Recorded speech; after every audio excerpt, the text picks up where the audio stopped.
आज हम पढ़ेंगे राष्ट्र कवि रामधारी सिंह दिनकर जी का जीवन परिचय। राष्ट्र कवि रामधारी सिंह दिनकर जी का जन्म बच्चों सन 1908 ईस्वी में बिहार के मुंगेर जिले के सिमरिया नामक ग्राम में हुआ। कहाँ हुआ? बिहार के मुंगेर जिले के सिमरिया नामक गांव में। और सन कौन सा था बच्चों? सन 1908 ईस्वी में। इनके पिता एक साधारण से किसान थे। क्या थे? एक साधारण से किसान थे। इन्होंने अपनी प्रारंभिक शिक्षा स्थानीय पाठशाला में प्राप्त की। यानी जो प्रारंभिक शुरुआती शिक्षा थी, इन्होंने जो पास में ही पाठशाला थी वहां पर इन्होंने प्राप्त की तथा पटना विश्वविद्यालय से स्नातक की परीक्षा उत्तीर्ण करने के पश्चात ये अध्यापक बन गए। यानी कि इन्होंने अपनी स्नातक की जो उपाधि यानी स्नातक की जो परीक्षा है वह कहाँ से प्राप्त की थी? पटना विश्वविद्यालय से। और फिर ये एक अध्यापक बन गए थे। क्या बन गए थे बच्चों? अध्यापक।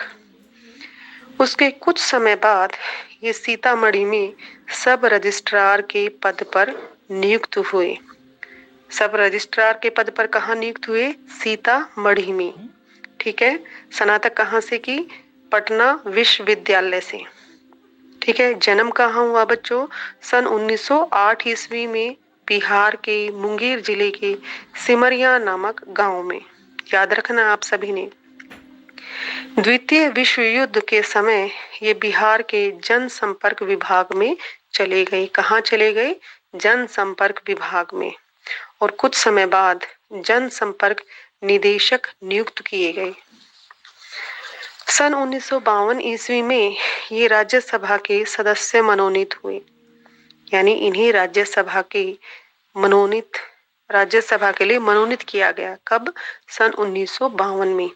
जैसा कि आप जानते हैं कि राष्ट्रपति राज्यसभा के लिए मनोनीत करता है, तो क्या नाम है, रामधारी सिंह दिनकर को भी मनोनीत किया गया। इसके उपरांत कुछ समय के तक ये भागलपुर विश्वविद्यालय के उपकुलपति भी रहे। किस विश्वविद्यालय के? भागलपुर विश्वविद्यालय के उपकुलपति के पद पर भी ये नियुक्त हुए।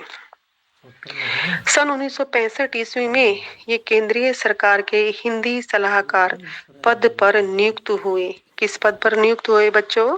हिंदी सलाहकार के पद पर। और सन 1974 में हमारे राष्ट्र कवि रामधारी सिंह दिनकर जी का देहावसान हो गया। यानी इनका देहांत हो गया। इनका जन्म कहाँ हुआ? बिहार के मुंगेर जिले के सिमरिया गांव में। सन कौन सा था बच्चों? सन 1908 ईस्वी में। और मृत्यु कब हुई? सन 1974 में। याद रखना आपने। फिर आप देखिए जो इनकी प्रमुख रचनाएं हैं कि हमारे रामधारी सिंह दिनकर जी, इन्होंने गद्य व पद्य दोनों पर लेखनी चलाई और दोनों पर ही इनका समान अधिकार था। ठीक है। ये इनकी जो प्रमुख काव्य रचनाएं हैं वो इस प्रकार से हैं। उर्वशी, कुरुक्षेत्र, रश्मि रथी जो कि एक महाकाव्य है बच्चों, रेणुका, द्वंद्व गीत, हुंकार, परशुराम की प्रतीक्षा, सामधेनी, धूप छांव, रसवंती आदि, जो ये थे इनके काव्य संग्रह यानी काव्य रचनाएं। फिर आते हैं इनके निबंध। इन्होंने जो प्रमुख निबंध लिखे वो इस प्रकार से हैं। अर्धनारीश्वर, मिट्टी की ओर, रेती के फूल आदि। संस्कृति व दर्शन के लिए इन्होंने जो लिखा वह है संस्कृति के 4 अध्याय। याद रखना है बच्चों कि संस्कृति के 4 अध्याय पर इन्हें भारत सरकार ने इन्हें साहित्य अकादमी पुरस्कार से सम्मानित किया गया। कौन से पुरस्कार से? साहित्य अकादमी पुरस्कार से। रचना कौन सी? संस्कृति के 4 अध्याय। और जो इनका जो काव्य रचना थी कौन सी? उर्वशी, उसके लिए इन्हें भारतीय ज्ञानपीठ पुरस्कार से सम्मानित किया गया। आपने याद रखना है। पूछा जा सकता है कि रामधारी सिंह दिनकर जी को उनकी किस रचना पर ज्ञानपीठ पुरस्कार से सम्मानित किया गया? तो आप क्या लिखेंगे? उर्वशी। ठीक है। संस्कृति के 4 अध्याय पुरस्कार कौन सा? साहित्य अकादमी पुरस्कार। इनकी जो आगे की रचनाएं हैं वो है इस प्रकार: भारतीय संस्कृति की एकता, भारतीय संस्कृति की कहानी आदि। जो इन्होंने रेखा चित्र लिखा वह है वट पीपल। कौन सा है बच्चों? What people. आलोचना जो इन्होंने लिखी वह कौन सी है? काव्य की भूमिका और शुद्ध कविता की खोज। आपसे पूछा जाए कि शुद्ध कविता की खोज किस विधा में लिखी है तो आप लिखेंगे आलोचना है ये। फिर उन्होंने जो यात्रा वृतांत लिखा वह है मेरी यात्राएं और देश विदेश।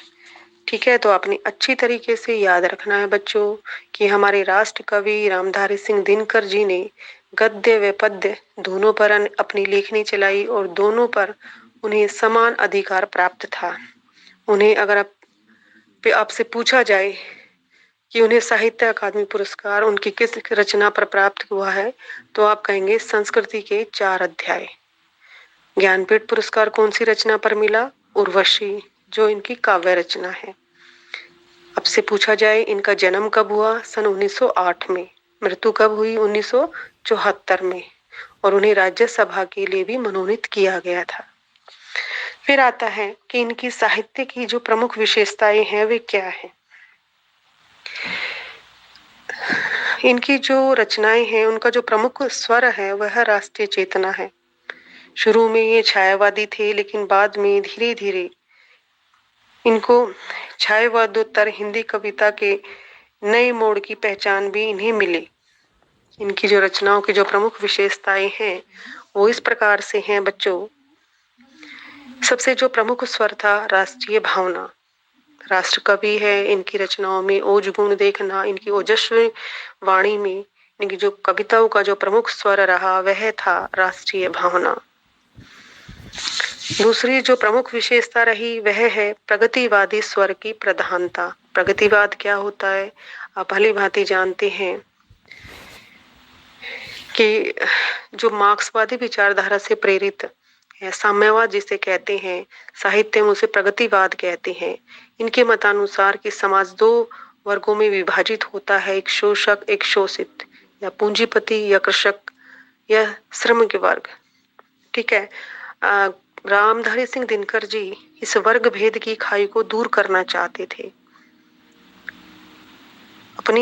इनकी रचनाओं में शोषकों के प्रति घृणा का भाव और शोषितों के प्रति सहानुभूति का स्वर प्रमुख रूप से दिखाई देता है।